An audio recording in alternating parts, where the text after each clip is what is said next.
Carrascosa se inscreve no mundo e para o mundo de várias formas. Nascido em Cravinhos, diz que os livros sempre fizeram parte de sua vida. Filho de uma professora que lhe apresentou os livros e de um inventor e contador de histórias.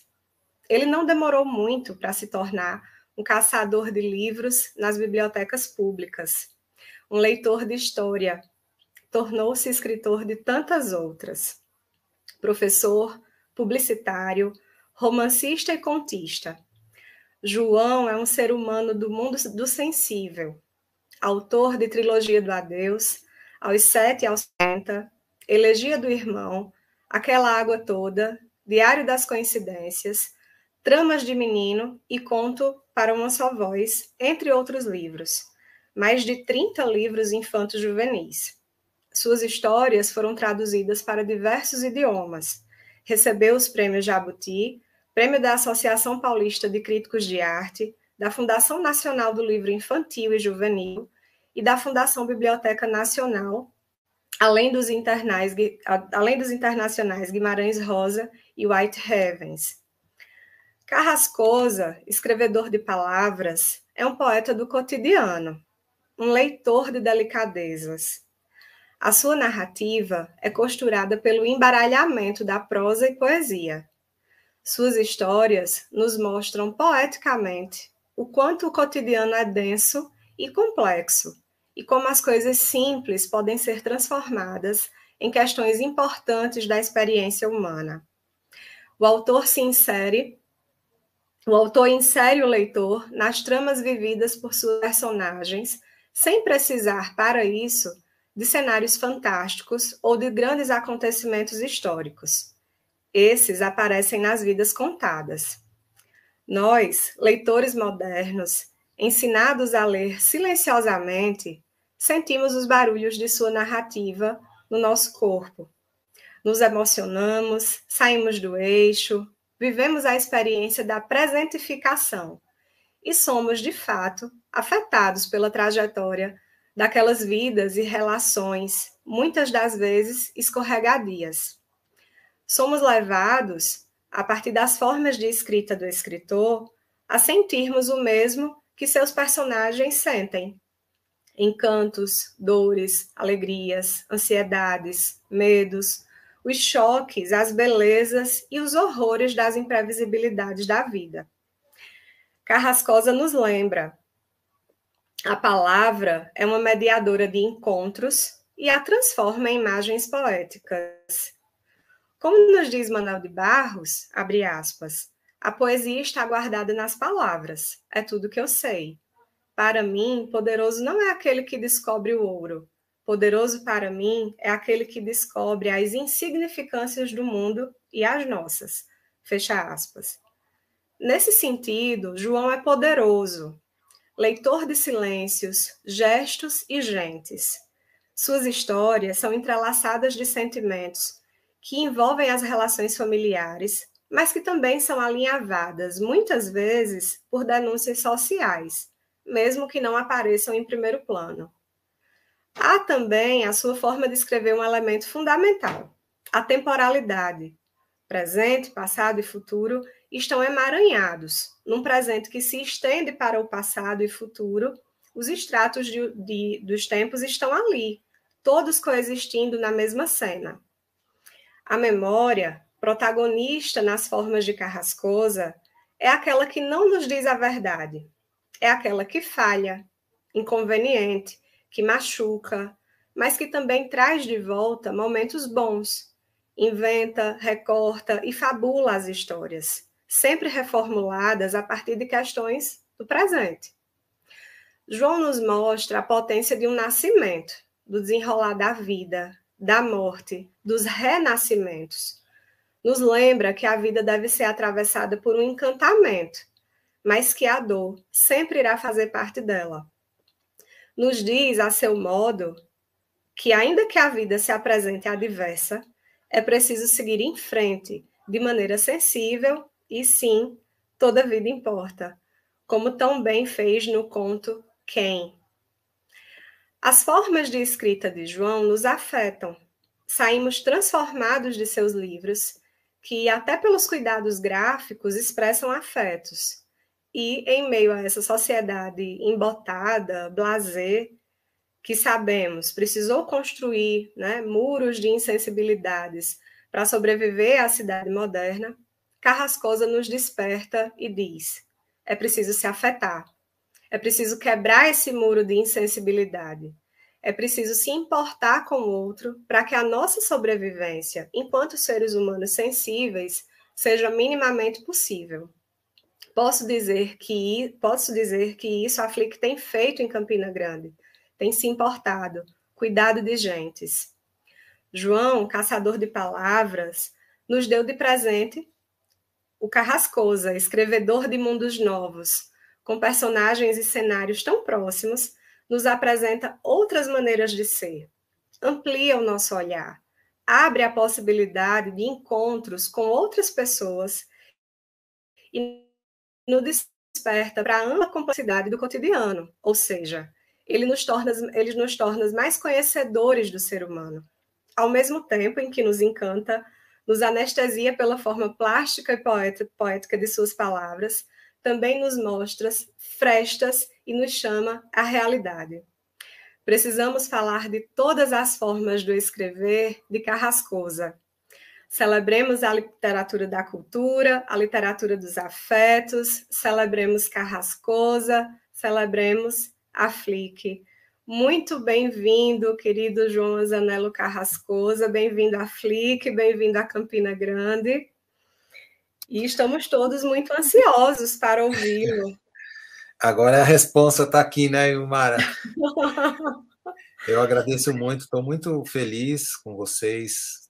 É um prazer, uma alegria imensa.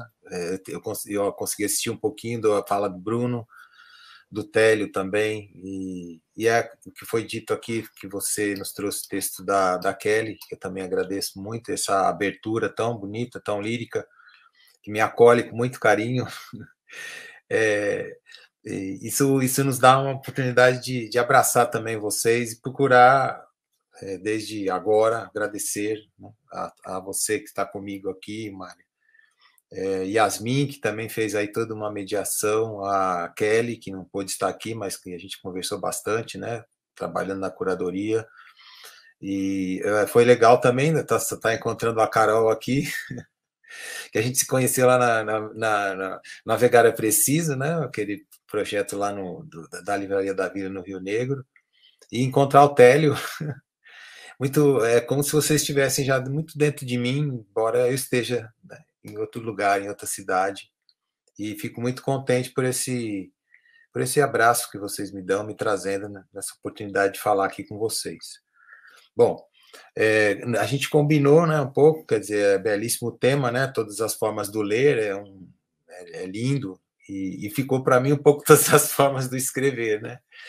Então, a responsabilidade é grande. Eu escrevi um texto aqui, eu vou ler umas partes, outras partes eu vou preencher aqui, né, rapidamente com vocês, mas a ideia é fazer um relato, né, mais ou menos do que a gente pensa, para partilhar, porque, na verdade, o que a gente faz é escrever, né? A gente escreve os contos, os romances, história infantil, infantil juvenil, mas a gente também tem que ter uma posição, né, de sujeito no mundo, como que a gente pensa a literatura, e é por isso que a gente, né, teve esse convite de vocês. Então, vamos lá, vamos conversar, e eu vou procurar me manter no tempo que me foi dado, esperando inspirar vocês também e fazer, né, jus à maravilha dessa feira, que vocês já têm aí as suas várias versões, e estão trazendo essa oportunidade de abrir ainda mais a literatura para tanta gente, para sensibilizar os demais.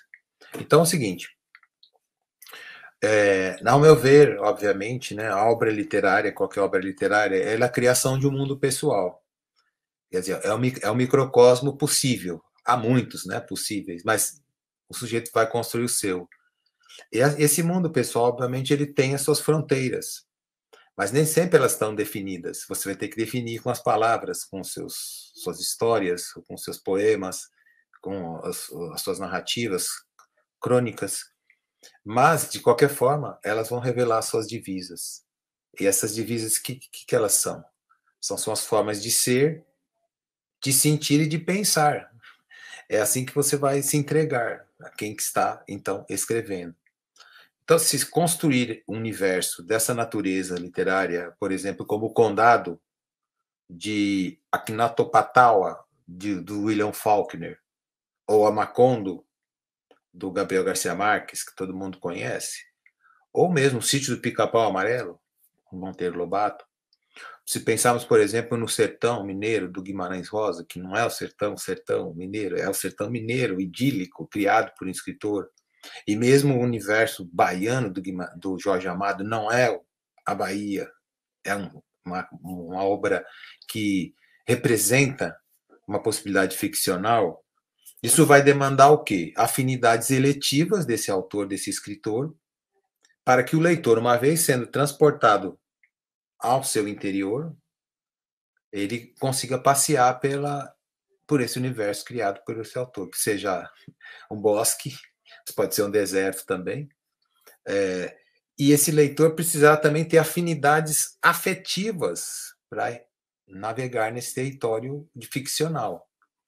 Por isso que aqui eu homenageei uma grande professora minha e nossa, de grande importância no Brasil, Maria Aparecida Bacega, que foi minha professora na Universidade de São Paulo e depois foi minha companheira no programa de mestrado e doutorado aqui da Escola Superior de Propaganda e Marketing. Ela era decana do nosso programa e faleceu o ano passado, no começo do ano. Ela fez vários estudos sobre a literatura e o discurso, vamos dizer assim. E ela diz assim, que a literatura, abre aspas aqui então, é o espaço da existência, ou seja, das possibilidades presentes num determinado momento histórico, numa dada sociedade, e o autor implícito é o indivíduo, sujeito, que vai construir essas possibilidades históricas, que ele vai conseguir entrever, mas cuja entrevisão lhe foi facultada pela linguagem verbal. Então, sendo assim, o que a gente pode imaginar? Que a ficção é uma escolha por parte do artista, não é o que ele quer, é o que ele consegue, ele escolhe, ele vai conseguir trabalhar dessas possibilidades da existência humana, mas uma escolha que provém, obviamente, das limitações desse autor, do seu talento, digamos também, mas também das suas marcas possíveis, das suas margens. Por quê? Porque todo ser humano é um estranho ímpar, né? Como dizia o Carlos Drummond de Andrade. As limitações, no entanto, elas podem contribuir para emoldurar o núcleo desse universo literário. E são elas também, e não simplesmente só as habilidades, as virtudes que vão dar a singularidade de uma obra. Então, a ficção consubstanciada numa obra de todo ou qualquer autor, eu penso, especialmente o escritor, como nós estamos falando do escrever, ela transfigura o real. Por quê? Porque ela emana de sua concretude social e histórica. Mas essa transfiguração pode assumir diversas formas, como a gente sabe, como, por exemplo, o gênero fantástico, o maravilhoso, o detetivesco, o realismo mágico. Mas, mesmo assim, qualquer que seja esse gênero, ela não se dissocia da realidade da qual ela se originou. É possível se encontrar e entender no tempo quando ela foi gerada. O tal de espírito da época. Ela nasce num tempo que era específico, que era o tempo daquele mundo. Então, o discurso literário ele vai manifestar uma posição, uma visão de mundo de um escritor, captada, obviamente, através do quê? Se ele for um escritor de ficção, de um narrador e seus personagens, que ele vai conceber, se for um poeta, pelo seu eu lírico, mas digamos, essa visão de mundo, ela está condicionada a uma dimensão histórica e social do seu tempo. Não tem como escapar dela. E aí eu me lembro também de um grande professor que a gente perdeu, o professor Alfredo Bossi, perdemos esse ano, e fizemos uma grande homenagem para ele, um importante crítico literário, o professor Albert Bossi, e numa das várias obras dele, especialmente numa obra chamada O Enigma do Olhar, sobre o Machado de Assis, ele vai nos alentar da importância de a gente estudar uma obra, como, por exemplo, do Machado de Assis, não unicamente por um ponto de vista, que pode ser linguístico, pode ser sociológico, pode ser literário, Por quê? Porque o ponto de vista é fixo. Ele vai dizer, nós temos que buscar estudar pelo olhar, porque o olhar tem a vantagem de ser móvel. O olhar ele se incorpora outros campos do conhecimento. E por isso que o meu pensamento aqui é que o tema que vocês têm, maravilhoso, da feira, os modos, todos os modos de ler, está extremamente ligado a todos os modos de escrever. Porque a leitura, ela pressupõe a escritura, e a escritura está ligada à leitura. Eu, particularmente, quando me perguntam por que você é escritor, eu falo, porque eu sou um leitor. A primeira coisa que eu me tornei como sujeito consciente foi quando eu aprendi a ler e a escrever. Então, à medida que eu leio, eu escrevo, e à medida que eu escrevo, eu leio, estou me lendo também. Né? Então, eu gostaria de pensar numa dessas angulações com vocês, tá? Então, uma dessas angulações está relacionada, obviamente, à multiplicidade dos universos literários. Se a gente produz e consome literatura, né, como lembrou o Télio aqui, que vem do Fernando Pessoa, que a vida não basta, também dito em outro momento pelo Ferreira Goulart, e cada autor, né, da sua natureza vai imprimir no seu microcosmos ficcional uma marca própria, obviamente que vai coexistir, em função desse número de autores, uma pluralidade de obras, cada qual vai trazer a influência divina do seu criador, do seu escritor. E ela vai estar fundiada, obviamente, nos traços muito específicos desse seu olhar sobre o mundo. E na outra mão, o leitor vai ter um espectro variado e crescente de escolhas. Ele vai ter um universo para ele escolher, não apenas uma opção.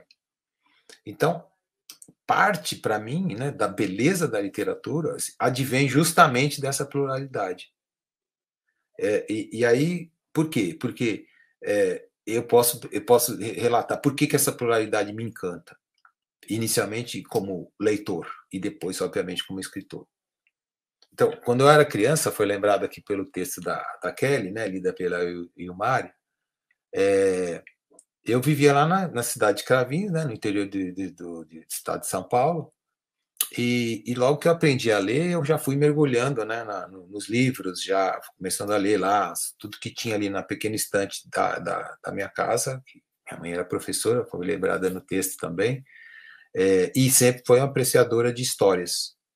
Eram contos, crônicas, romances, particularmente. Hoje minha mãe tem 83 anos, eu a vi ontem, fui até a cidade lá do interior, e voltei hoje para estar com vocês, aqui em São Paulo, na capital, e ela está sempre com o livro na mão. Desde que eu sou menino, eu vejo ela com o livro na mão. E é um livro de histórias, ela se encanta por histórias. Mas nas prateleiras ali dos livros dela, eu encontrei primeiramente, por exemplo, uma coleção que era O Mundo da Criança. Essa coleção, ela é uma coleção, no meu tempo, ela era vermelha. Eu cheguei a ver na internet algumas edições dela, meio parecidas com a que eu vi quando era criança, mas depois fizeram outras mais assim, atuais. E cada tomo, cada volume dessa coleção, ele tinha um tema específico, era o volume inteiro sobre aquele tema. Então, por exemplo, era o Reino Verde, que era sobre a natureza e tal. Tinha outro como era só como as coisas funcionam. Muito interessante para que tenha a mente, né, científica, né? Tinha você e o seu corpo, né? Então, o corpo humano. Mas os mais interessantes volumes que me interessaram ali, que me tocaram, porque talvez eu fosse criança e estava começando a ler, eram os primeiros, que era o primeiro, segundo, terceiro. Por quê? Porque eles tinham poesia e contos. Ali eles traziam histórias de fadas, né? de lendas orientais, adivinhas, tinha canções populares, trovas, haikais, alguns relatos que eram históricos também, e o mais legal, assim, ou que tinham a ancoragem, estavam ligados a fotografias, a ilustrações coloridas de várias naturezas, estilos distintos. Então, era uma diversidade tão rica que eu comecei a amar as diferenças. Sei lá, vê um texto que é um poema da Cira Meirelles, e a ilustração é cheia de detalhes. Aí depois você vai ler adiante um poema um texto que é um trecho da Clarice Lispector, e a ilustração é totalmente diferente, com uma outra forma de se fazer, uma outra sensibilidade do artista plástico. E aí, o que acontece? A cada página desses livros, no fundo, eu estava me deparando com um catálogo de sonhos, catálogo ímpar, cada um era uma coisa, e era incrível. E aí eu me lembrei aqui, né, para falar para vocês, do, né, Antônio Cândido, com um grande clássico lá do direito à literatura, né, um ensaio. Mas nesse ensaio se fala muito, tudo, e tem um trecho que eu gosto mais, que nem sempre todo mundo fala, que diz assim, que escrever ou ler, ninguém pode passar um dia sem sonhar. E que a literatura, ela é o sonho acordado da civilização.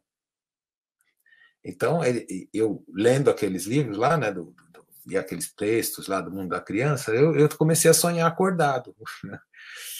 Então, além de sonhar dormindo, eu comecei sonhando acordado. E aí você flutua, porque você descobre que o mundo se ampliou, o teu universo é maior. Aí eu me lembro que eu li ali, né, no meio ali tinha, por exemplo, uma fábula do Esopo, ao mesmo tempo tinha uma do La Fontaine.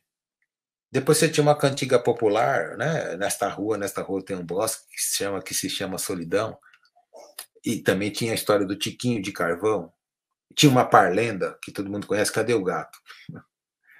Então, aquilo era um sonho que me maravilhava. Por quê? Porque ele se maravilhava? Porque esses sonhos não eram um único sonho. Eles eram múltiplos. Eles eram diversos. Eles eram muitos. Daí que estava essa pluralidade. E esse alumbramento me levou ao quê? Ao encontro da poesia. Claro que as histórias estavam ali, mas no meio delas tinha a poesia. A poesia é de uma outra natureza, né? Então, eu comecei a ler não só os livros de histórias, mas também os livros de poesia. E aí fiquei tocado, fascinado, porque de repente eu encontrava o poema Ijuca Pirama, do Gonçalves Dias. E aí eu ficava tão armado com aquilo que eu saía declamando, eu decorava, sou bravo, sou forte, sou filho do norte, meu canto de morte, guerreiros ouvi. E o Castro Alves com o Navio Negreiro, eu não sabia direito o que é aquilo, mas eu começava a decorar e lia, e chegava, declamava com meus amigos a primeira página do Navio Negreiro. E eu não, eu li, aquilo me tocava, então eu não sabia direito quem eram os autores, quem que era o Gonçalves Dias, quem que era o Castro Alves. E aí, de repente, me caía o Manuel Bandeira, que eu não saía, que eu não conhecia, mas eu adorava, porque falava sobre o cotidiano. E eu lembro que eu me tinha decorado uns versos dele, que era do poema Desencanto, né? Eu nem não escrevia nada, mas eu achava lindo, assim, eu faço versos como quem chora, de desalento, de desencanto. Fecha o meu livro, se por agora não tens motivo nenhum de pranto. E eu ficava decorando.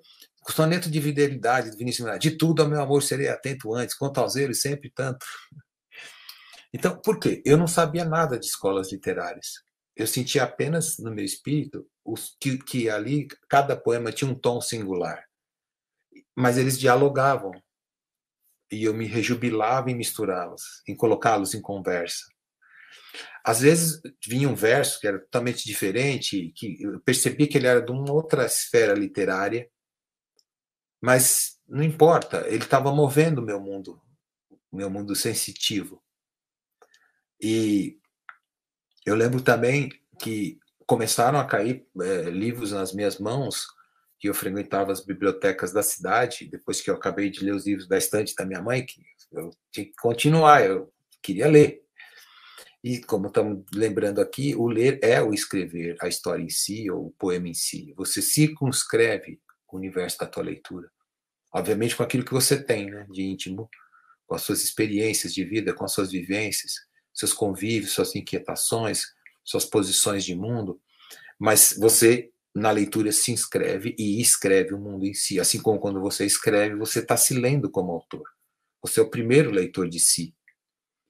E os livros começaram a variar, porque aí não começam a cair ali, ou encontrar na estante do colégio, na própria biblioteca da cidade, livros de outros países, poemas traduzidos. Então, eu me lembro de ter encontrado o livro do Pablo Neruda, 20 canções de amor e 20 poemas de amor e uma canção desesperada. Olha que título incrível! E aí eu lembro que eu tinha uma frase de um dos poemas, né, esses de amor, que eu achava espetacular, que era assim, ó, debruçado na tarde, lanço minha triste rede nos teus olhos oceânicos. Aí eu ficava alucinado, aí de repente caiu o Manuel Bandeira de novo, e a Manuel Bandeira, aí estava lá. Ele fazendo uma homenagem para aquela cantora Maísa, né, que tinha os olhos azuis e tal. E aí ele fazia um pequeno verso: Maísa, seus olhos são dois oceanos não pacíficos. Aquilo eu ficava alucinado, porque eu estava estudando, tinha o Oceano Atlântico, o Oceano Pacífico, mas não tinha ligação com os olhos das pessoas. E aí, essa avalanche, né, primeiro de histórias, depois de poesia, para dar esse exemplo para vocês, da diversidade, dos modos de ler e dos muitos modos de escrever, me surpreendeu mais ainda quando me caiu às mãos um livro do Carlos Drummond de Andrade chamado Impurezas do Branco. Por quê? Porque não tinha rima, não tinha métrica. Os temas no clássicos tinham desaparecido. Ele falava do cotidiano, da temperatura do dia, do sol.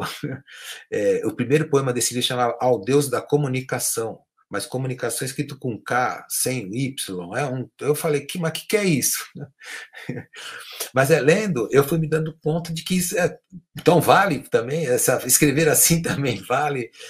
E isso foi abrindo um espectro cada vez maior, maravilhoso.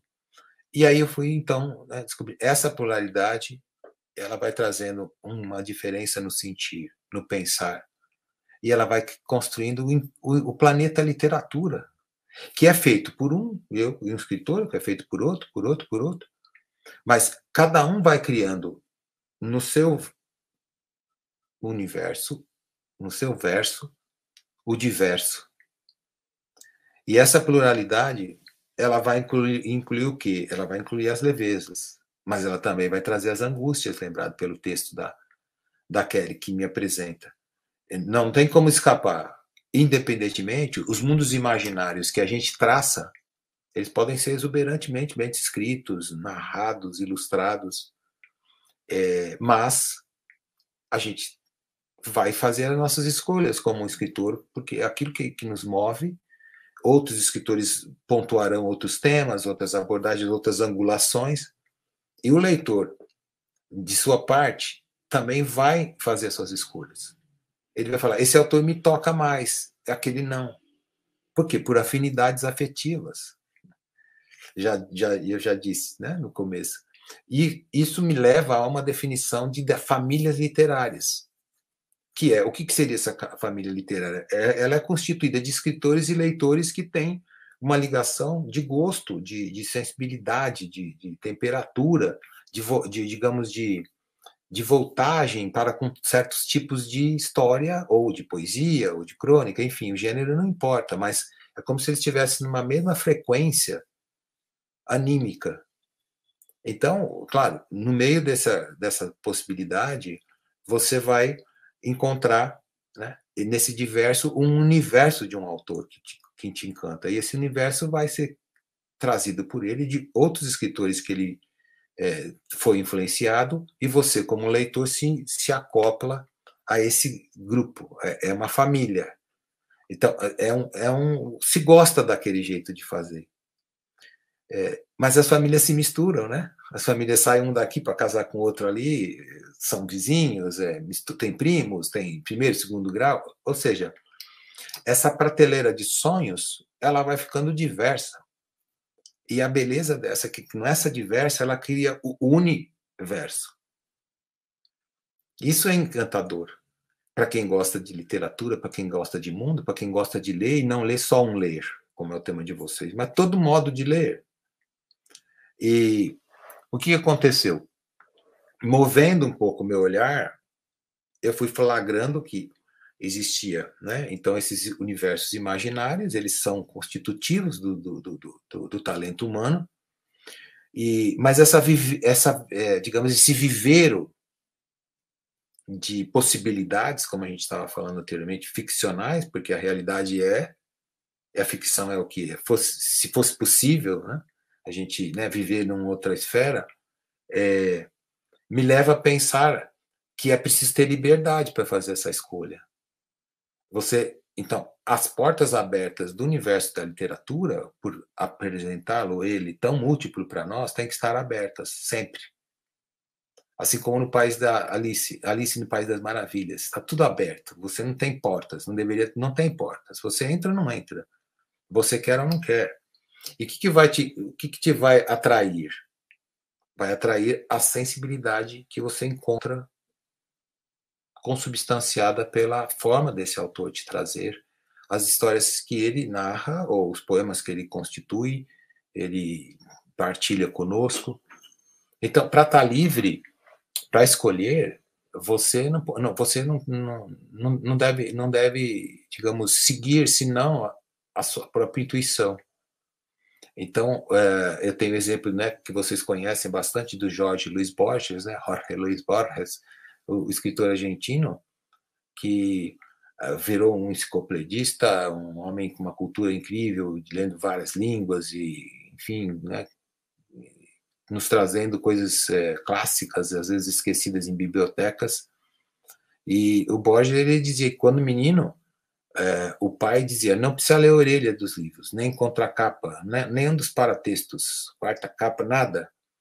Pegue um livro e comece a ler. Se você se sentir transportado, se você, né, vai nu até ele, vai virgem a esse livro, se você conseguir entrar, se a trama te absorver, se for um caso, né, de um livro de prosa, você se entrega, porque você está se lendo naquela história. Agora, se não te tocar, escolha outro. Você não tem obrigação de entrar num escaninho com o qual a sua alma não se comunica tanto. Daí que a maravilha é existir a diversidade. Não existe só um tipo de literatura, um tipo de escrever ou um tipo de ler aquilo que está escrito. Se lê com o corpo, não só com os olhos. Se lê com o espírito, se lê com a visão de futuro, se lê com aquilo que nós já vivemos, com o repertório que a gente tem, das nossas andanças, das nossas perdas, e, obviamente, também dos nossos ganhos. São filtros que nos fazem compreender o escrever e o ler. Então, não é por acaso que o verbo ler, ele significa decifrar, interpretar, reconhecer, reconhecer-se, não apenas ver. Então, quando a gente fala no Paulo Freire né, que ler se ler faz sentido, se ler é um efeito de sentido, não há idade para você ler, para você começar a ler, ou escrever, ou reescrever o mundo. Não há idade para você escolher o seu sonho nessa prateleira. E uma vez dentro dele, não importa se ele é estreito, se ele é largo, o seu olhar, sua capacidade de se aprofundar, o que importa é o desafio e o prazer de entrar nesse universo que você escolheu. Então, é algo que eu sinto que deve ser sempre livre. Claro que a gente tem um processo de educação que se recomenda esse autor, é um clássico dentro do cânone, ou também hoje que a gente está sendo bastante privilegiado autores contemporâneos, vamos ler esse autor e tal, mas vamos ler sem que seja uma atividade obrigatoriamente voltada a responder perguntas, mas a levantar questões, fazer as questões e não as respostas. As respostas é a sua ligação com o mundo que vai te trazer. Não dissecar um livro como quem faz uma autópsia, mas entrar nas suas águas como quem quer nadar para sempre, como quem quer ir a águas profundas. Vocês conhecem, né, um livro que é O Abril Despedaçado, que é de um escritor albanês, o Ismail Kadaré, e ele foi transplantado para o Brasil num filme, né, dirigido pelo Walter Salles, colocado no Nordeste brasileiro, aí nesse ponto. E uma parte importante do filme é que tem um menino que não sabe ler, mas ele está aprendendo a ler. Não lendo a palavra, porque ele não sabe ainda, mas ele está lendo o mundo. Ele ganha um livro e ele começa a folhear. O irmão dele no filme é o Rodrigo Santoro e fala, mas ele começa, o menino a ler e vai contando, olha, essa aqui é a história de uma sereia. E a menina fala, mas o personagem, o irmão dele mais velho, né, que é então interpretado pelo Rodrigo Santoro, disse, mas você está lendo o livro de cabeça para baixo. Mas ele não está lendo a letra, porque não foi alfabetizado. Ele está lendo o mundo que ele consegue capturar, ele está agarrando a possibilidade que ele tem às mãos diante da sua imaginação. E ele vai folheando e vai, né, buscando contar a história. Ele está num lugar onde tem mar, e ele fica falando, mas a sereia vai chegar e vai encontrar um menino, que é ele. E assim como ele está fazendo isso, um certo momento o pai vem e arranca o livro dele. Você tem que me ajudar a plantar, tem que...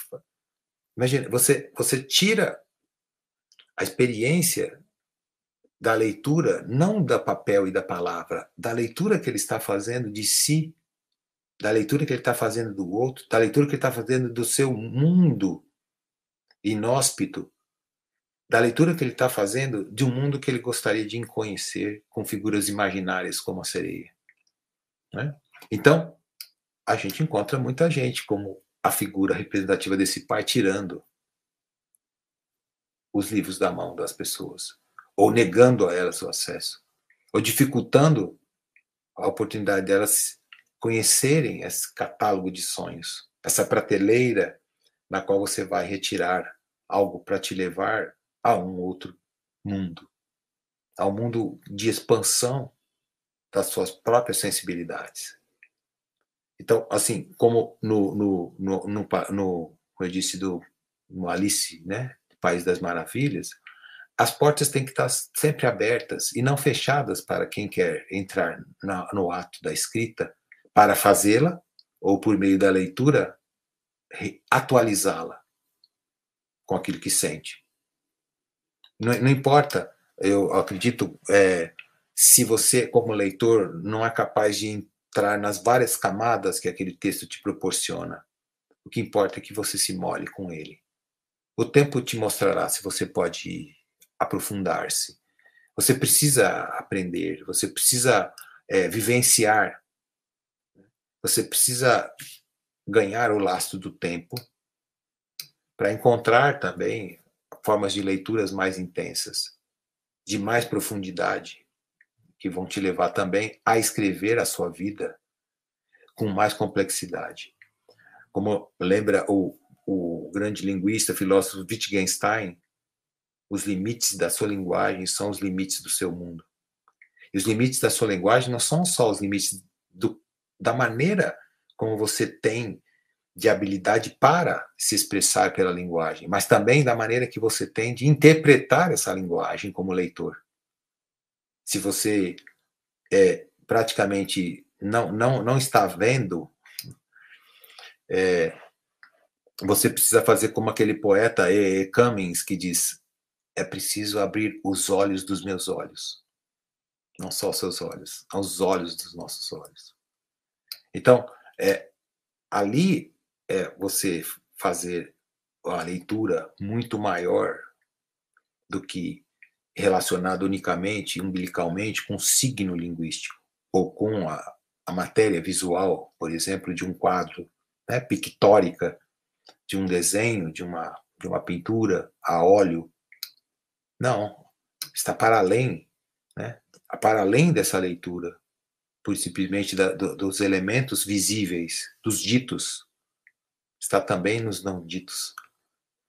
Então, a grandeza da escritura, e supostamente, claro, da leitura, está em você fazer, no ato de escrever, a sua leitura. E a leitura sendo feita pelo outro, representar para ele a escritura. A gente tem esse exemplo num conto lindo da Clarice Lispector, que vocês conhecem, obviamente, o Felicidade Clandestina, que ela tem, né, um personagem que está ali pelas ruas do Recife, correndo, e vai na casa da amiga, que é filha de um dono de livraria, e está buscando emprestado o livro Reinações de Narizinho, e esse livro nunca é emprestado a ela, porque a menina está torturando-a. E ela dizia, esse livro era um livro enorme, grosso, meu Deus, era um livro para se ficar vivendo com ele, comendo, dormindo. E ao fim ela consegue, né, a mãe dessa menina que negava o livro a ela, encontra né, descobre e diz, não, você pode levar o livro emprestado e ficar com ele quanto tempo você quiser. E ela vai dizer, quanto tempo eu quiser será depois na minha vida um grande tema, né? Assim como Shakespeare, né, em Hamlet, em ser ou não ser, eis a questão. O tempo não está nas nossas mãos. E na experimentação da leitura, ela vai se circunscrever numa transformação vital que vai terminar a história dizendo, não era mais uma menina com seu livro, era uma mulher com seu amante. A transformação do sujeito pela leitura. Não porque ele fez a leitura, porque na leitura ele escreve a sua própria existência. Ele se ilumina como texto. Então, eu acho assim que, como que se dá isso? Então, lembrando as famílias literárias, você vai encontrar um grande, né, uma grande teorização sobre isso, é um texto do Tolstói, o grande Tolstói, né?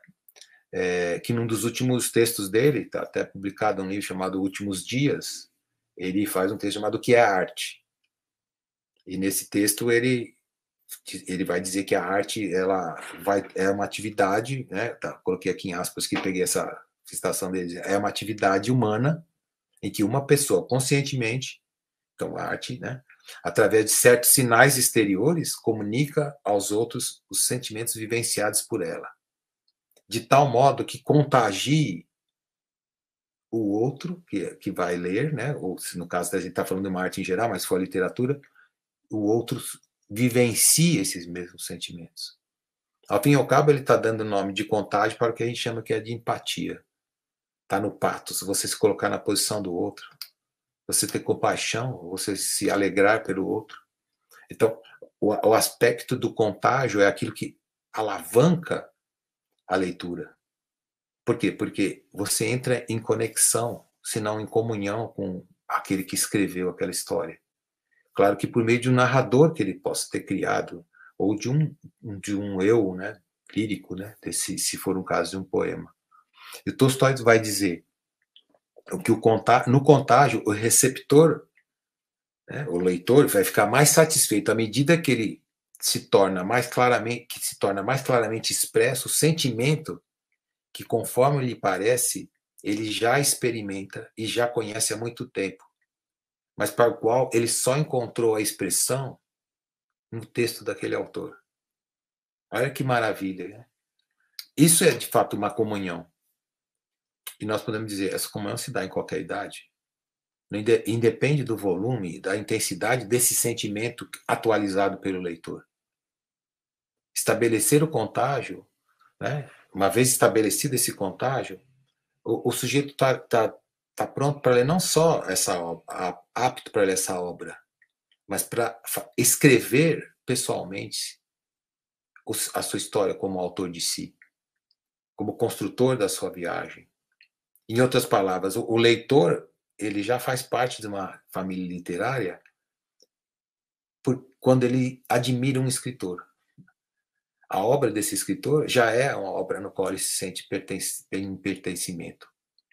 Assim, o leitor ele é sempre leitor e escritor. Por outro lado, na outra via, também o escritor é, antes de tudo, um leitor do mundo, não só da palavra, como já dissemos, né? E talvez por isso, em algum momento, eu me lembre, né, do livro e também do filme O Carteiro e o Poeta, do Antônio Skármeta, que lembra a história desse carteiro que entregava ali as correspondências para o Pablo Neruda, num episódio mágico no qual o Neruda ele ensina ao outro, né, o carteiro descobre por si, com uma epifania, a construção das metáforas. Por quê? Né? Ele vai enlaçar o mundo do escritor com o mundo do leitor ali, na conversa com esse sujeito que se achava impossível de ser um poeta, quando já o era. Porque ler um poeta nos torna também poeta. Escrever um poema já nos torna um leitor de poesia. E eu me lembro do Drummond, como eu estava falando do Impurezas do Branco, um poema incrível, que eu amo muito, que é um poema que ele escreve, um soneto sobre o pai. Ele não vê só os traços físicos do pai, do rosto, mas a trajetória de experiência. E quando ele inicia esse poema dizendo assim: meu pai, perdi no tempo e ganho em sonho. Se a noite me atribui poder de fuga, sinto logo meu pai e nele ponho o olhar, lendo-lhe a face ruga a ruga. Veja, não é vendo a face, é lendo a face, ruga a ruga. E é justamente a partir dessa leitura do outro, não simplesmente da palavra, nem do mundo, nem da vida, nem dos espaços ao redor, mas do outro, a pessoa, a alteridade, e que eu escrevi o livro O Homem que Lê as Pessoas. Justamente buscando no pai do narrador dessa história, que é um garoto, o sujeito que representaria aquele que tem a habilidade de ler as situações que ele está passando, entendendo o texto que ele está construindo. Não simplesmente atravessando um túnel sem saber que significado é a sua existência. Como se você tivesse caído num capítulo de um livro e não soubesse quem você é. Não. Você está descobrindo que você vê o mundo como um texto. E você também é um texto em permanente construção. Então, o ler o mundo, por meio da palavra a palavra, o mundo de um escritor pela sua palavra, torna móvel a posição do leitor. Ele estica e aguça o seu olhar. O olhar que deveria o tempo todo ler. Ou seja, correr os olhos por todos os cantos e interpretar, e não apenas ver. Né? Então, lendo-lhe a face, ruga, ruga. Aí, terminando esse depoimento, já indo mais para o final, pensando em esclarecer um pouco a vocês a questão da prática literária, por que a gente escreve, então? Seja qual seja o tipo de forma de escrever. E também, por que se lê?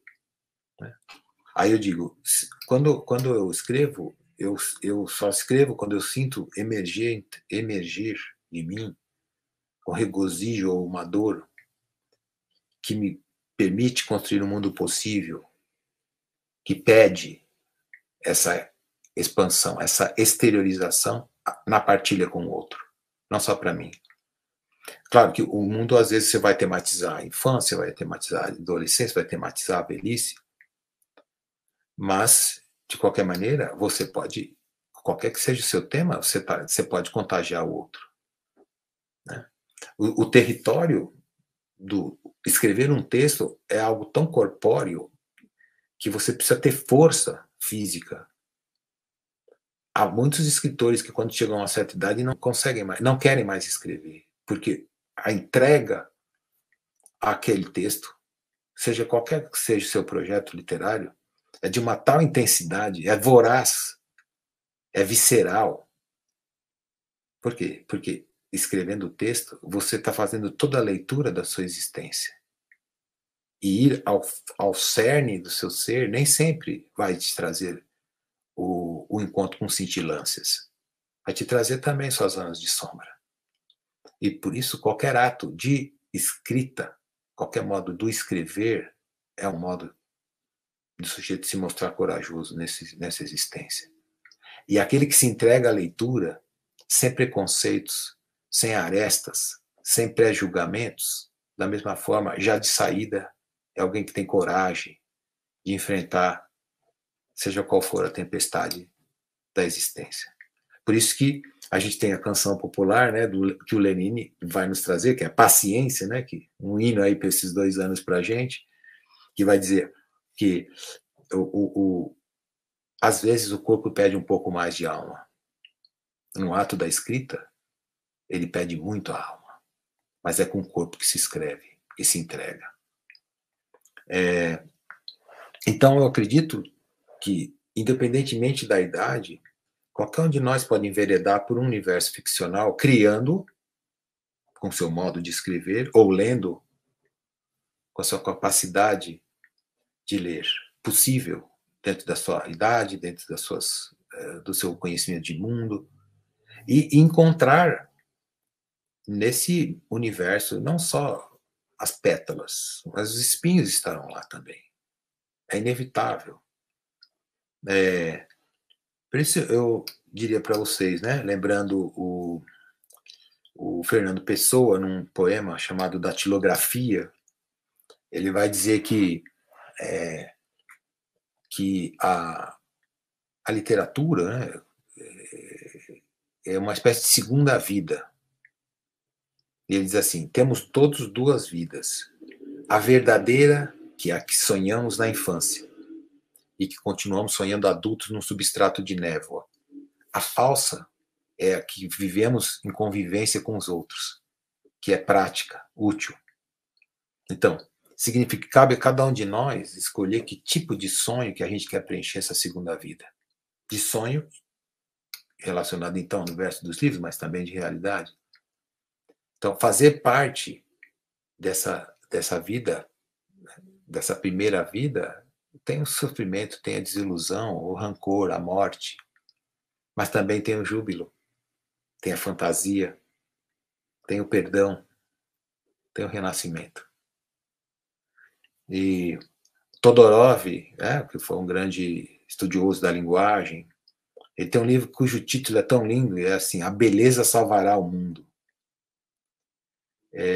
E ele vai falar de alguns autores, escritores que ele acha que, né, são 3 escritores, que é uma tríade, que para eles são incríveis. Ele vai chamá-los de os aventureiros do absoluto. Olha que lindo, né? Os escritores que, com seu modo de escrever, grafaram um novo paradigma no universo da escrita e, por consequência, da leitura. No entanto, nós somos apenas os aventureiros do relativo. Mas a gente está consciente também que a beleza pode nos salvar. Mas a beleza não pode salvar o mundo, mas a beleza é a beleza da imperfeição, né? Da aceitação dos nossos limites, que eu já estou acabando aqui, tal, hein, Mara? Ou seja, de entender aquelas horinhas de descuido, como lembra o Guimarães Rosa, né? E aí eu chego a essa finalização com uma frase do livro do David Grossman, um escritor israelense chamado Fora do Tempo, na qual ele diz que ele diz que a literatura é a língua do luto.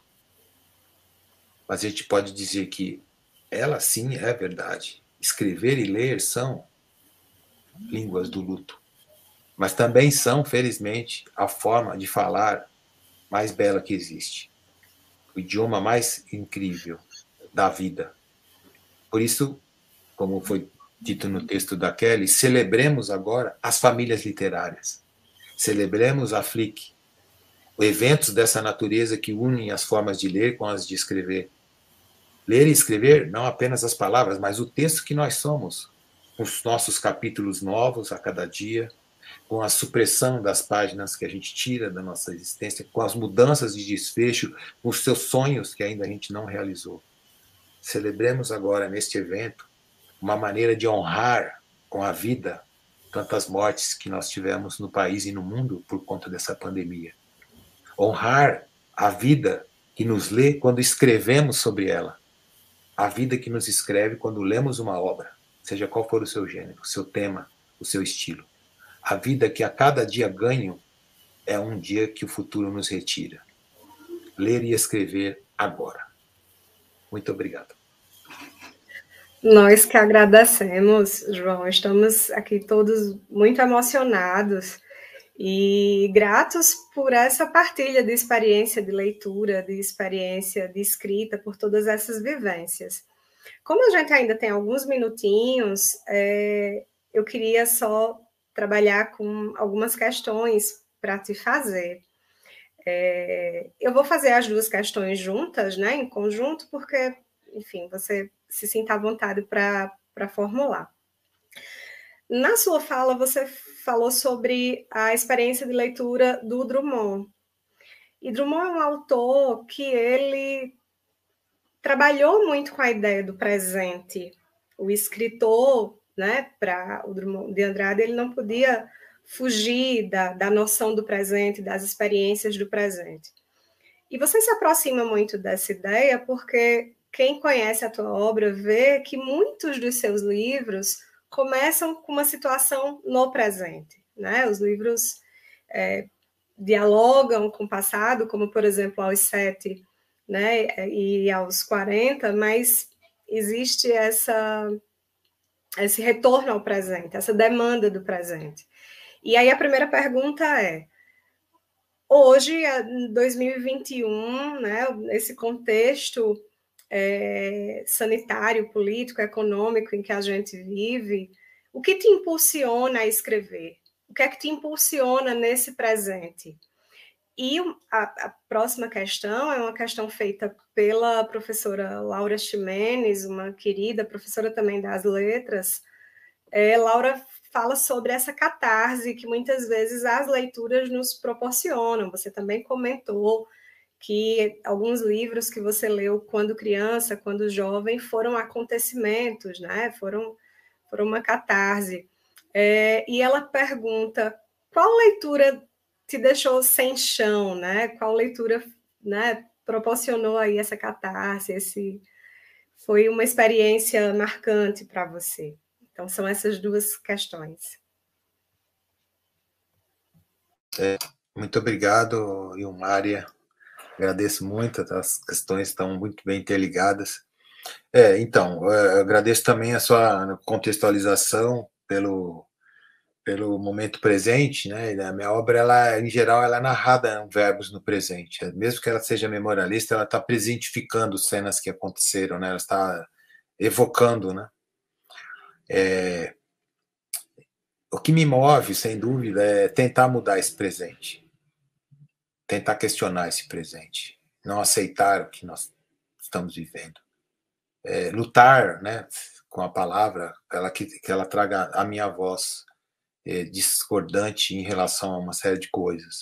Não, qualquer texto que a gente faça, por mais que a gente não se coloque, a gente está trabalhando politicamente também. A gente já está trazendo essa posição de sujeito no mundo, como a gente estava lembrando, né, com a professora Bacega.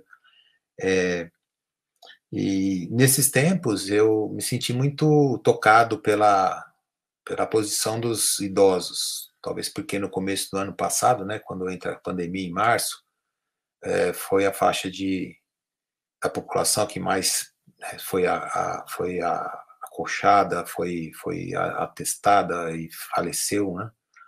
E porque talvez eu esteja entrando também na velhice, e me toca muito, né, saber que o tempo está andando e a gente tem, né, os tempos da frente estão diminuindo. Então, fazer o melhor enquanto estar aqui, no aqui e agora, né, como eu termino aqui. Vamos ler e escrever aqui e agora, como vocês, como estamos escrevendo, né? Um evento é uma escritura, né, da nossa vida e que está registrado com a gravação de vocês. E talvez por isso que eu tenha escrito um romance no ano passado, que a gente vai publicar o ano que vem agora, que é sobre um homem idoso. O que é estar na situação do mundo agora, né? Que tempo que é duro para quem está envelhecendo, na situação de ser mais frágil possível ainda, diante de uma série de circunstâncias, entre elas a desvalorização da experiência que você pode trazer ao mundo, que você já trouxe, né? Que você legou para outros. Essa seria uma primeira pergunta, né? Como, né? Que eu estou fazendo no presente, que eu penso disso, né? Na minha literatura. E aí a pergunta da professora, eu daria um exemplo, né? Temos o Drummond, temos outras leituras que foram muito instigantes para mim, mas tem um exemplo muito forte que foi um livro do José Mauro de Vasconcelos, né? Um autor que estão republicando agora, é considerado um autor B, né? Mas autor do Meu Pé de Laranja Lima. Um livro anterior a esse livro, ou um pouco antes também, chamava-se Coração de Vidro. E nesse livro, ele são cinco histórias que se passam numa fazenda, e essa fazenda vai se tornando decadente, mas a última história é a história de uma mangueira chamado Dona Candoca. Eu acredito que tenha sido assim, um teste para depois o José Mauro de Vasconcelos escrever o Meu Pé de Laranja Lima, que é a história, né, justamente do menino que fala com o pé de laranja lima. O pé de laranja lima é um ser, né? E, então, Dona Candoca, essa mangueira, ela ama o menino que vive nessa fazenda, porque ele vive nos galhos dela. E esse menino também adora essa árvore. Só que ele cresce e vai para a cidade estudar. E ele fica anos sem voltar. E a fazenda vai ficando, né, vai decaindo, vai derruindo, e não existe mais nada, praticamente quase mais nada. A mangueira fica doente e ela está quase morrendo. Quando o menino, que já é um homem, volta. E ela fica alucinada pelo amor que ela tem por ele. E, nossa, agora eu estou reencontrando meu príncipe, que era como ela o denominava. Os pais desse homem dizem, olha, essa mangueira está doente, o que a gente faz? Eu imaginava que ele ia, bom, eu amava essa mangueira, eu vou cuidar dela, vamos tentar chamar um agrônomo, dar um remédio, ver o que é possível. Ele manda cortar. E depois que ele manda cortar, ele não fica na fazenda com os pais, ele veio só naquele dia e vai embora. E a hora que ele vai embora, no final da história, ele põe o sapato dele com um cadarço em cima do toco da árvore que foi cortada. E eu falei para mim, aquela história me comoveu tanto que eu me disse, eu nunca vou fazer algo com alguém que eu amo que seja isso. E eu vou escrever para que isso não aconteça. Eu vou escrever demonstrando amor pelas pessoas e pelas coisas, ainda que eu possa ter desamores. Eu quero viver isso. Então, isso me tocou muito como escritor. Talvez porque isso tenha me pautado ser um autor que, embora possa ser um pouco doce, também é um pouco amargo, porque tem consciência que o sol está ali, mas a escuridão também. De que deve-se viver a alegria com o seu máximo de entrega, porque ela vai passar e chegará também o tempo da angústia, que vão se alternar. Então, foi algo que me trouxe uma catarse como leitor, me pautou também a vida como escritor, pensando, olha, eu quero fazer uma literatura que seja amorosa, que seja a literatura íntima, que seja a literatura de falar para dentro das pessoas, que seja afetuosa para olhar o outro, ainda que o outro possa ser aquele que está diante de nós em conflito. É a única coisa que eu me coloquei e acho que tenho tentado fazer.